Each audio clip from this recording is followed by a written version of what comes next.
Hello students and welcome back to your own channel Singh creations education. बच्चों, आज है day 8 of our series Brahmastra और इस सीरीज के अंदर हम बायोलॉजी के 30 plus most expected question solve करने वाले हैं जो कि PYQs हैं फॉर योर नीट 2025 प्रिपरेशन। अगर आप उन बच्चों में से हो जिनका अभी भी नीट एग्जाम के मॉक टेस्ट में बायोलॉजी सब्जेक्ट में काफी कम स्कोर आ रहा है और आप अपने स्कोर को लास्ट मिनट पे इम्प्रूव करना चाहते हो, तो ये सीरीज आपके लिए है। चैनल को सब्सक्राइब कर लीजिए बिकॉज अगले 30 डेज तक आप लोगों को इसी तरह से चैप्टर वाइज मैं क्वेश्चंस प्रोवाइड करने वाली हूँ। ये सभी क्वेश्चन लास्ट 15 इयर्स के क्वेश्चन पेपर्स को एनालाइज करके आपके लिए लाए गए हैं। जितने भी क्वेश्चंस आप यहाँ पर देखोगे उनकी हाई प्रोबेबिलिटी है, उस कंसेप्ट की हाई प्रोबेबिलिटी है कि वो आपसे एग्जामिनेशन में पूछे जाएंगे। आज का हमारा चैप्टर है cell the unit of life. इससे पहले के जितने भी चैप्टर हैं, structural organisation, anatomy, morphology, diversity unit, ये सभी चैप्टर्स हम कवर कर चुके हैं। डिस्क्रिप्शन बॉक्स में आपको लिंक मिल जाएगा हमारी प्लेलिस्ट का, जिसके अंदर मैंने सभी जो हमारे आज तक डे 7 तक की जो हमारी वीडियोस हैं सभी को लिस्ट कर दिया है। So please don't forget to watch these videos also. Okay, आज हम शुरू कर रहे हैं cell the unit of life chapter को। अगर आप चैनल पर पहली बार आए हैं तो please do subscribe the channel ताकि आप लोगों को आगे काफी ज्यादा हेल्प हो सके for your NEET exam preparation. Video पसंद आती है तो लाइक और शेयर करना ना भूलें। पहले क्वेश्चन से स्टार्ट करते हैं। Which of the following is not a component of the endomembrane system? इनमें से एंडोमेम्ब्रेन सिस्टम का कंपोनेंट कौन नहीं है? Endoplasmic reticulum, Golgi complex, lysosome या पेरोक्सीसोम। टाइमर पे हमेशा याद रखना 15 सेकंड्स का टाइमर होता है और अभी आपका टाइम खत्म हो चुका है। Correct option here is option number D, peroxisome. ठीक है, पेरोक्सीसोम्स जो होते हैं वो एंडोमेम्ब्रेन सिस्टम का पार्ट नहीं होते हैं क्योंकि वो इन्वॉल्व नहीं होते प्रोटीन बनाने के लिए या प्रोटीन के ट्रांसपोर्टेशन में, इसीलिए उनको एंडोमेम्ब्रेन सिस्टम के अंदर इंक्लूड नहीं किया गया है। नीट 2016 में बच्चों आपसे ये क्वेश्चन पूछा गया था। आगे बढ़ते हैं। Which cell organelle is known as the suicidal bag of the cell? Timer की तरफ ध्यान देना, लास्ट 8 सेकंड्स बचे हैं। सुसाइडल बैग हम किसको कहते हैं?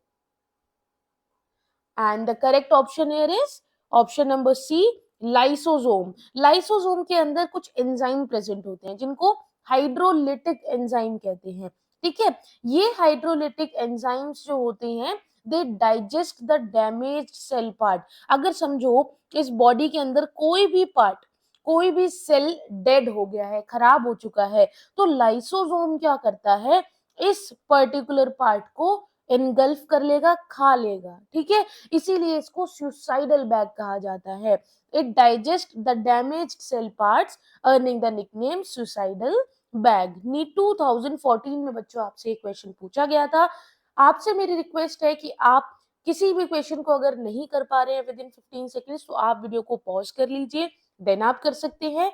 लेकिन मेरी सजेशन यही होगा कि ये बहुत छोटे छोटे क्वेश्चंस हैं तो आप लोग ट्राई करो 15 सेकंड्स के अंदर करने का।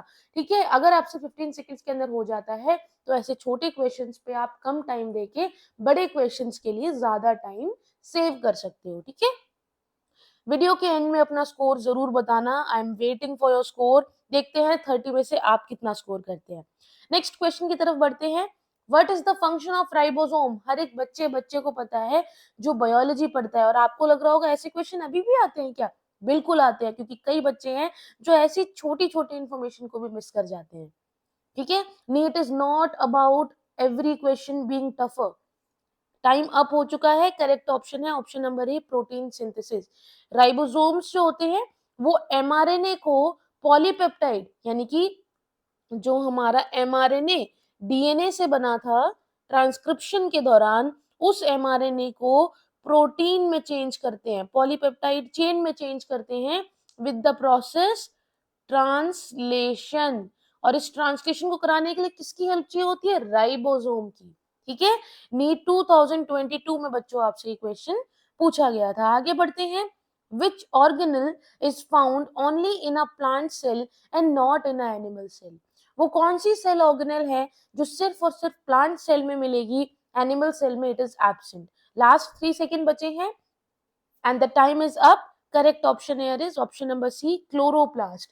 क्लोरोप्लास्ट जो होते हैं वो सिर्फ और सिर्फ आपको प्लांट सेल में देखने को मिलेंगे। क्यों ऐसा होता है? बिकॉज इनका फंक्शन होता है फोटोसिंथेसिस करवाना। They are responsible for the process of photosynthesis, जिसकी वजह से हमारे प्लांट्स ऑटोट्रॉफ्स कहलाते हैं और हमारे एनिमल हेट्रोट्रॉफ्स। क्यों? क्योंकि वो प्लांट्स के ऊपर डिपेंडेंट होते हैं, वो अपना खाना खुद नहीं बनाते। नीट 2015 में आपसे ये क्वेश्चन पूछा गया था बच्चों। आगे बढ़ते हैं। The unit of measurement used for expressing dimension of cell organelle. अब सोचा है आपने कि भाई यहां से भी क्वेश्चन पूछ लिया एग्जामिनर ने, छोटी सी जगह से, जो हमने सोचा था अरे हमें नंबर याद होना चाहिए, यूनिट का क्या है, तो ऐसे क्वेश्चन भी पूछ लिए जाते हैं। टाइम अप हो चुका है, देखते हैं। Micron is the correct answer. Cell का साइज पता करना है या किसी ऑर्गेनल का साइज पता करना है, यूजुअली उसको हम माइक्रोन के अंदर मेजर करते हैं। नीट 2013 में बच्चों को फंसाया गया था कुछ इस तरह के क्वेश्चन पूछ के। नेक्स्ट क्वेश्चन की तरफ चलते हैं। Which structure is known as the power house of the cell? Power house of the cell, ये एक ऐसी डेफिनेशन है जो हमें बचपन में सिखाई जाती थी, लेकिन अब 11th 12th में बोलते हैं ना, वास्तविकता से इसका कोई नाता नहीं है ना। करेक्ट ऑप्शन है ऑप्शन नंबर डी, माइटोकॉन्ड्रिया। ठीक है, माइटोकॉन्ड्रिया ही एटीपी जनरेट करता है और एटीपी से हमें एनर्जी मिलती है, इसीलिए उसको कहा जाता है power house of the cell, mitochondria को। ठीक है, नीट 2020 में ये क्वेश्चन पूछा गया है। अब आप कहोगे इतने सिंपल क्वेश्चन भी आते हैं? बिल्कुल आते हैं। आप देखो, ज्यादा पहले का भी क्वेश्चन नहीं है, नीट 2020 का ही क्वेश्चन है। तो मेक श्योर कि आप सब कुछ डिफिकल्ट अज्यूम करने से बेहतर है सब कुछ इजी अज्यूम करो, आंसर्स बहुत हद तक ठीक होंगे, कॉन्फिडेंस बूस्ट होगा। आगे बढ़ते हैं। The smooth endoplasmic reticulum, SER, is mainly concerned with, क्या काम होता है उसका? Protein synthesis, lipid synthesis, DNA replication या ATP production? And the correct option here is option number B, lipid synthesis. जो हमारा स्मूथ एंडोप्लाज्मिक रेटिकुलम है, क्योंकि उसके ऊपर राइबोसोम प्रेजेंट नहीं होते हैं, तो वो सिंथेसाइज यानी कि बनाता है लिपिड्स को और स्टेरॉइड्स को, and it is involve in the detoxification. NEET 2018 के अंदर आपसे ये क्वेश्चन पूछा गया था। आगे बढ़ते हैं। Who gave the fluid mosaic model in plasma membrane? Plasma membrane में फ्लूइड मोसैक मॉडल किसने दिया था? Robertson, Singer and Nicolson, Danielli and Davson या Watson and Crick? The correct option here is option number B, Singer and Nicolson. Fluid mosaic model को देने वाले singer and Nicolson नाम के साइंटिस्ट थे, जिन्होंने ये मॉडल दिया था 1972 में। इट इज वेरी इंपॉर्टेंट, बहुत इंपॉर्टेंट मॉडल है, आपको थ्योरी पता होनी चाहिए इसकी, साथ ही साथ किसने दिया, किस चीज पर दिया और कौन से ईयर में दिया, ये तीनों क्वेश्चंस आपको मुंह जुबानी याद होने चाहिए। नीट 2021 में बच्चों ये क्वेश्चन बच्चों से पूछा गया था। आगे बढ़ते हैं। What is the main component of plant cell wall? Plant cell wall का मेन कंपोनेंट क्या होता है? पेक्टिन, सेलुलोज, हेमीसेलुलोज या लिग्निन? इसके लिए आएगा, इस बच्चों को 15 सेकंड भी नहीं चाहिए, है ना।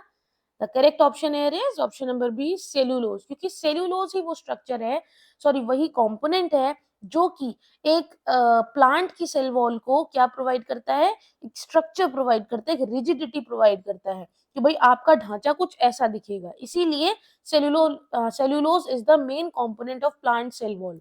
नीट 2017 में बच्चों ये क्वेश्चन पूछा गया था, इट इज इंपॉर्टेंट और इस क्वेश्चन पे आप जरूर ध्यान देंगे। नेक्स्ट क्वेश्चन की तरफ चलते हैं। Which of the following is not true for prokaryotic cell? Prokaryotic cell के लिए यहाँ पर क्या सही नहीं लिखा गया है, कौन सी स्टेटमेंट गलत है? They lack a true nucleus, have membrane bound organelle, possess cell wall या have circular DNA?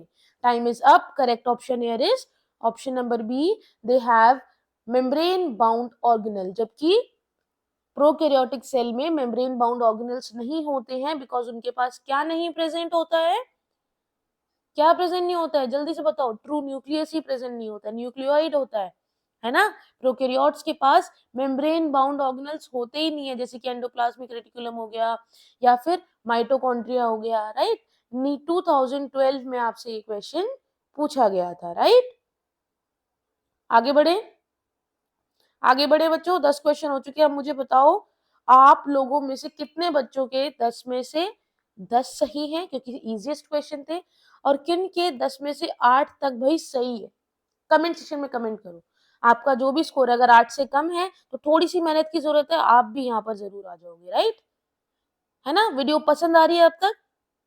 हाँ जी बच्चों, शांत नहीं बैठना है, बिल्कुल शांत नहीं बैठना है। कमेंट सेक्शन आपका ही है, आप ही ने कमेंट करके बताना है भाई। मुझे तभी तो पता चलेगा, अदरवाइज मैं स्क्रीन के इस तरफ, आप स्क्रीन के उस तरफ, कहाँ से पता चलेगा? तो हमारे जो 10 क्वेश्चन हो चुके हैं, ये क्वेश्चन जिस जिस बच्चे को समझ में आया और जिसका अच्छा स्कोर आया है या अच्छा स्कोर नहीं भी आया है, मेक श्योर आप प्रैक्टिस ज्यादा करें, ठीक है? और वीडियो को लाइक कर दो जल्दी से, ताकि मुझे पता चल जाए, आपकी अटेंडेंस लग जाए बच्चों कि हाँ इतने बच्चे हैं यहाँ पे प्रेजेंट, राइट? अगले क्वेश्चन की तरफ चले, चलो। Centrioles are absent in the cells of, जो सेंट्रियोल्स होते हैं वो किसके सेल में एब्सेंट होंगे? फ्रॉग, फिश, मॉस या मंकी? फ्रॉग, फिश, मॉस या monkey? And the correct option here is, correct option क्या है बच्चों? मॉस। क्लियर? सेंट्रियोल्स जो होते हैं जनरली एब्सेंट होते हैं प्लांट सेल्स में, जैसे कि मॉस में, बट मोस्टली ये प्रेजेंट होते हैं एनिमल सेल में। Like most of the animals में आपको ये प्रेजेंट मिलेगा। नीट 2014 में आपसे क्वेश्चन पूछा गया था बच्चों। आगे बढ़ते हैं। Which one of the following organelle is not bounded by a single membrane? कौन सी ऑर्गेनेल है जिसको कोई सिंगल मेम्ब्रेन बाउंड नहीं करती है? बताओ। The correct option here is option number D, nucleolus. Nucleolus जो होता है वो डेंस होता है, but non membrane bound structure होता है within the nucleus. Clear? NEET 2013 में आपसे ये क्वेश्चन पूछा गया था बच्चों। आगे बढ़ते हैं। Which cell organelle plays a significant role in the detoxification of alcohol in the liver cell? Liver cell में एल्कोहल के डिटॉक्सिफिकेशन में कौन सा cell organelle important role play करता है? The correct option is smooth endoplasmic reticulum. याद है, इससे पहले भी स्मूथ एंडोप्लाज्मिक रेटिकुलम का क्वेश्चन आया था, और उस वक्त भी मैंने आपको बताया था कि इसका फंक्शन डिटॉक्सिफिकेशन होता है और स्टेरॉइड्स और लिपिड्स की सिंथेसिस इसका प्रोसेस है, राइट? क्लियर? तो स्मूथ एंडोप्लाज्मिक रेटिकुलम सही आंसर है। ये डिटॉक्सिफाई करता है ड्रग्स और अल्कोहल को, स्पेशली लिवर सेल में। नीट 2015 में आपसे क्वेश्चन पूछा गया था, है ना? अब यहाँ पर डिस्क्लेमर तो दे नहीं सकते, है ना, कि शराब पीना स्वास्थ्य के लिए हानिकारक है, तो यहाँ पर ये बना दिया, इस पर रॉन्ग लगा देते हैं। क्लियर? चलो आगे बढ़ते हैं। Which of the following is not associated with the nucleus? Nucleus के साथ इनमें से कौन सी चीज है जो कि एसोसिएटेड नहीं है? Nucleolus, ribosome, chromatin, nuclear envelope? And the correct option here is option number B, ribosome. Ribosome जो होते हैं वो प्रोड्यूस होते हैं न्यूक्लियोलस में, बट वो न्यूक्लियस का पार्ट नहीं है। न्यूक्लियोलस में प्रोड्यूस होंगे, बट न्यूक्लियस का पार्ट नहीं कहलाएंगे, ठीक है? नीट 2017 में बच्चों ये क्वेश्चन आपसे पूछा गया था। आगे बढ़ते हैं। The rough endoplasmic reticulum is the site of lipid के बनने की, कार्ब्स बनने की, स्टेरॉइड या प्रोटीन? अब लिपिड और स्टेरॉइड, क्या ये दोनों हमने पढ़े नहीं थे कि ये तो स्मूथ एंडोप्लाज्मिक रेटिकुलम बनाता है? अब बच गया कार्ब और प्रोटीन, इन दोनों में से सही आंसर बताओ। टाइम खत्म हो चुका है, चलिए हम बताते हैं। करेक्ट ऑप्शन हो जाएगा answer number D, protein synthesis, क्योंकि राइबोसोम्स जो होते हैं हमारे रफ एंडोप्लाज्मिक रेटिकुलम पे, वही बनाते हैं प्रोटीन्स which are secreted और membrane bound। नीट 2016 में एक क्वेश्चन पूछा है। और जो आपका एंडोप्लाज्मिक रेटिकुलम रफ होता है ना, वो इन राइबोसोम की प्रेजेंस की वजह से ही होता है। जिसके ऊपर राइबोसोम प्रेजेंट नहीं है वो बिल्कुल स्मूथ है, इसलिए उसका नाम रख दिया स्मूथ एंडोप्लाज्मिक रेटिकुलम। क्लियर? आगे बढ़ते हैं। Mitochondria and chloroplast are semi autonomous organelle because they, semi autonomous क्यों कहा जाता है माइटोकॉन्ड्रिया और क्लोरोप्लास्ट को? And the correct option here is option number C, they have their own DNA and ribosome. यानी कि वो अपना काम खुद कर रहे हैं। क्यों? क्योंकि उनके पास उनका खुद का डीएनए है, खुद के राइबोसोम है, तो वो डीएनए से आरएनए बना ले रहे हैं, आरएनए से प्रोटीन बना ले रहे हैं। Clear? So they can synthesize some of their proteins and divide independently. NEET 2018 का बच्चों ये क्वेश्चन है जिसमें बच्चों को थोड़ा सा फंसाया गया था, बट थोड़ा सिंपल क्वेश्चन के अंदर ये आपका क्वेश्चन आ जाएगा. ठीक है. What is the function of the Golgi apparatus? Golgi apparatus का फंक्शन क्या होता है? डीएनए को बनाना, प्रोटीन को बनाना, पैकेजिंग और सिक्रीशन करना प्रोटीन का, या ATP production. And the correct option here is packaging and secretion of proteins. DNA बन रहा है, ठीक है, प्रोटीन बन रहा है राइबोसोम के जरिए, एटीपी हमारा माइटोकॉन्ड्रिया, तो बचा क्या? Packaging and secretion of protein. Golgi bodies modify करती है सबसे पहले, फिर पैक करती है और उस प्रोटीन या लिपिड को आगे ट्रांसपोर्ट भी करती है. नीट 2014 में आपसे ये क्वेश्चन पूछा गया था बच्चों. आगे बढ़ते हैं. Which of the following is a double membrane bound organelle? Timer की तरफ ध्यान देना, लास्ट 10 सेकेंड्स बचे हैं. डबल मेम्ब्रेन बाउंड ऑर्गेनल कौन सा है?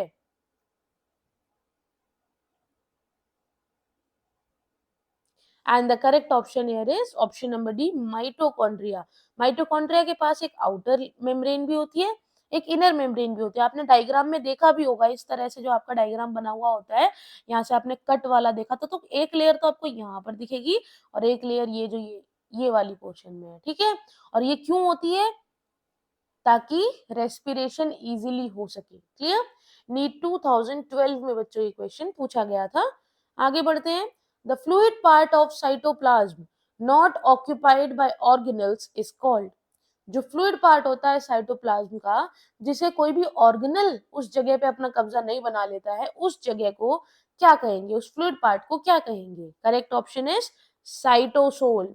साइटोसोल एक एक्वस पार्ट होता है, यानी कि लिक्विड पार्ट होता है साइटोप्लाज्म का, जहां पर सभी मेटाबॉलिक रिएक्शन होंगी, वहां पे कोई भी सेल ऑर्गेनल नहीं होगा. चाहे स्मूथ एंडोप्लाज्मिक रेटिकुलम हो गया, चाहे आपका माइटोकॉन्ड्रिया हो गया, चाहे रफ एंडोप्लाज्मिक रेटिकुलम, चाहे गोल्गी बॉडी हो गई, ये सभी ऑर्गेनल्स में से कोई भी इस फ्लूइड पार्ट में प्रेजेंट नहीं होता, और ये फ्लूइड पार्ट को हम कहते हैं cytosol.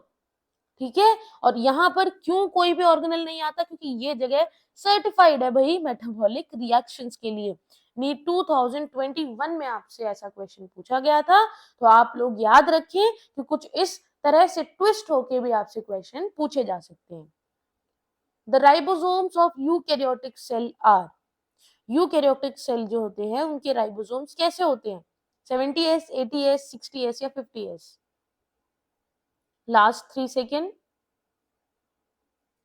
and the time is up. Correct option here is option number B, 80s. 80s कैसे होते हैं? 60s and 40s. लार्ज सब यूनिट, स्मॉल सब यूनिट, जो कि यूकैरियोटिक साइटोप्लाज्म में पाई जाती है.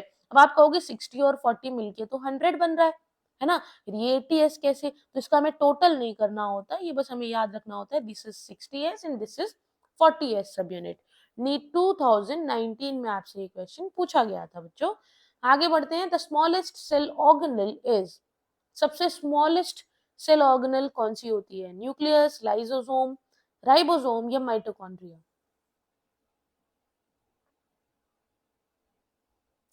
And the correct option here is option number C, ribosome, जो कि सबसे बड़ा काम करती है प्रोटीन को बनाने का, है ना?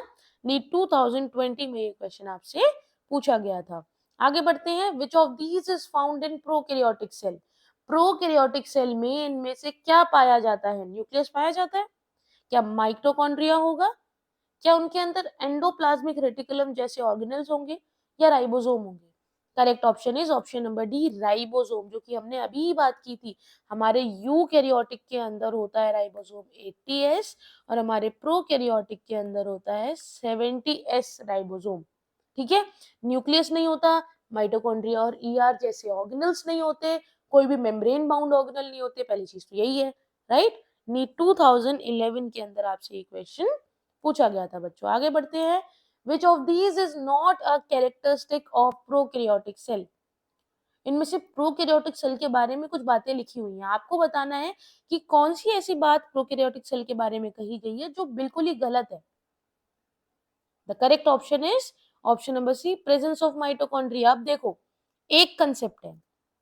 एक कंसेप्ट क्या है? कि भाई इनमें से प्रोकैरियोटिक सेल में क्या नहीं पाया जाता है है ना? सॉरी, पूछा था क्या पाया जाता है, तो क्या नहीं पाया जाता है में माइटोकॉन्ड्रिया भी आ गया, एंडोप्लाज्मिक रेटिकुलम भी आ गया। अब ये एक इन्फॉर्मेशन है, ठीक है? इस इन्फॉर्मेशन को इस क्वेश्चन में वापस पूछ लिया गया कि भई क्या प्रोकैरियोटिक सेल का कैरेक्टरिस्टिक नहीं है?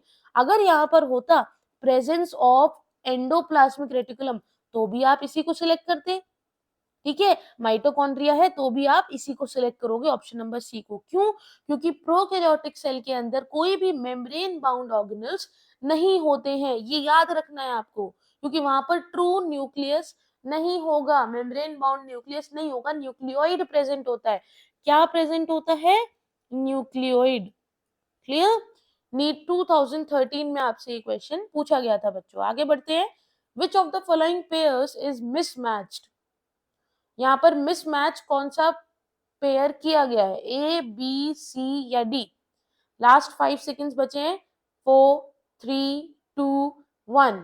टाइम इज अप बच्चों। Correct option air is option number D, chromatin with cytoplasm. Chromatin जो होता है न्यूक्लियस में पाया जाता है, ना कि साइटोप्लाज्म में फ्लोट करेगा। नीट 2015 का ये क्वेश्चन है। जिन जिन बच्चों ने जेनेटिक्स ध्यान से पढ़ी है उनको ये आंसर इजीली पता होगा, क्योंकि क्रोमेटिन है ना, आप सिस्टर क्रोमेटिड्स पढ़ते हो, ठीक है? कंडेंस्ड थोड़ा सा स्ट्रक्चर होता है, क्रोमेटिन को भी पढ़ते हो, तो ये सब जेनेटिक्स के अंदर आएगा, और ये सब आप न्यूक्लिक एसिड की कंडीशन में पढ़ रहे थे, राइट? क्लियर? चलो।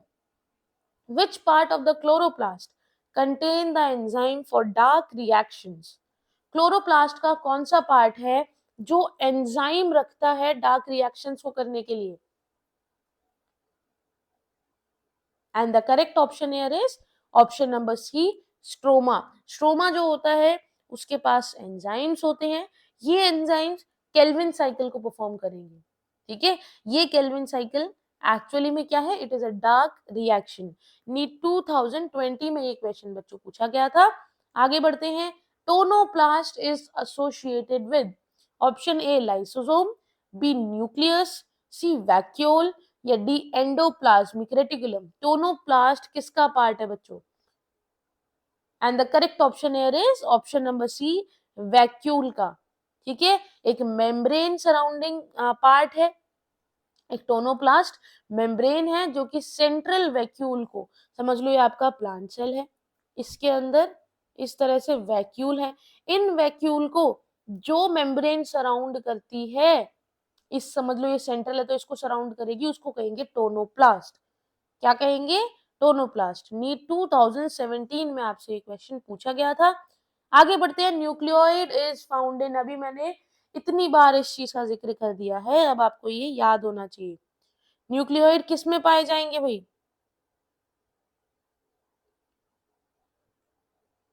The correct option here is option number C, prokaryotic cell. Nucleoid जो होता है इरेगुलरली शेप्ड रीजन होता है जिसके अंदर डीएनए प्रेजेंट रहेगा इन योर प्रोकैरियोटिक सेल, ठीक है? क्लियर? चलो। नीट 2016 का आपका ये क्वेश्चन है, मेक श्योर आप लोग ऐसे क्वेश्चंस को ध्यान रखो। Grana are stacks of, grana जो होते हैं समझ लो ऐसे होता है ये, तो एक स्टैक लाइक स्ट्रक्चर बन गया। ये स्टैक में ये एक एक चीज जो लगी हुई है जिससे स्टैक बना है, ये क्या होते हैं? टाइम अप हो चुका है, देखते हैं। ऑप्शन नंबर सी सही है, thylakoids. Grana are stack of thylakoid inside the chloroplast, जहां पर लाइट रिएक्शन होती है। डार्क रिएक्शन देखा था, केल्विन साइकिल, स्ट्रोमा। अब अगर ग्रेना की बात करूं, वहां पर होती है लाइट रिएक्शन, और लाइट रिएक्शन जहां हो रही है वो है इस तरह से थाइलेकोइड के स्टैक्स बनते हैं, और इस पूरे को बोलते हैं ग्रेना और एक को बोलते हैं थाइलेकोइड। क्लियर? नीट 2022 में ये क्वेश्चन पूछा गया था। आगे बढ़ते हैं। Micro bodies are found in, animal cells में ही पाए जाते हैं सिर्फ, प्लांट सेल में ही पाए जाते हैं सिर्फ, प्लांट एनिमल दोनों सेल में पाए जाएंगे, या सिर्फ आपके प्रोकैरियोट्स में पाए जाएंगे? माइक्रो बॉडीज किस में पाई जाएंगी? करेक्ट ऑप्शन है option number C, plant animal दोनों में आपको माइक्रो बॉडीज देखने को मिलेंगे, जैसे कि पेरोक्सीजोम हो गए। पेरोक्सीजोम एक एग्जाम्पल है। अगर मैं इसको एग्जाम्पल लेके चलूं तो ये दोनों में ही प्रेजेंट है, मेटाबॉलिक प्रोसेस करने के लिए प्लांट में भी प्रेजेंट है, हमारे प्लांट्स में भी प्रेजेंट है, और एनिमल्स में भी प्रेजेंट है। क्लियर? नीट 2012 में ये क्वेश्चन पूछा गया था। अब चलते हैं लास्ट क्वेश्चन की तरफ। Which structure is involved in the synthesis of lysosomal enzyme? एक अच्छा सा क्वेश्चन आ गया है भाई लास्ट क्वेश्चन के रूप में। लाइसोसोमल एंजाइम को बनाने वाला कौन सा स्ट्रक्चर है? Correct option is option number C, rough endoplasmic reticulum. जो रफ एंडोप्लाज्मिक रेटिकुलम है, बताओ, उसमें लाइसोसोम नाम का जो एंजाइम है वो बनता है और इस लाइसोसोम एंजाइम को आगे प्रोसेस किया जाता है गोल्गी अपैरेटस के अंदर। नीट 2023 में ये क्वेश्चन पूछा गया था और इस क्वेश्चन को अलग तरह से कैसे प्रेजेंट किया जाएगा, ये तो पूछ लिया लाइसोसोम एंजाइम कहाँ प्रेजेंट है, कौन सिंथेसाइज कर रहा है, लेकिन कभी कभी क्वेश्चन ये भी आ सकता है कि लाइसोसोम एंजाइम प्रोड्यूस होने के बाद, सिंथेसाइज होने के बाद प्रोसेस कहाँ होता है? आपका आंसर होगा गोल्गी अपैरेटस। ठीक है, आई होप बच्चों आप लोगों को ये क्वेश्चंस हेल्पफुल लगे होंगे।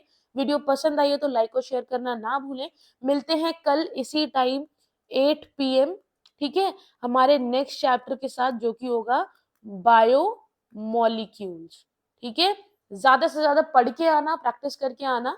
मेक श्योर कि आप लोग इजीली चीजों को समझने की कोशिश किया करो, पैनिक मत करो, हर एक चीज इजीली हो जाएगी। डिस्क्रिप्शन बॉक्स में मेरे बाकी के सोशल मीडिया प्रोफाइल्स का हैंडल जो लिंक है वो प्रोवाइड किया गया है। उन लिंक को फॉलो करके आप इंस्टाग्राम, टेलीग्राम पर भी मुझे फॉलो कर सकते हो ताकि कोई भी अपडेट आपसे मिस ना हो for your NEET 2025 exam. Thank you so much, have a good day, bye bye.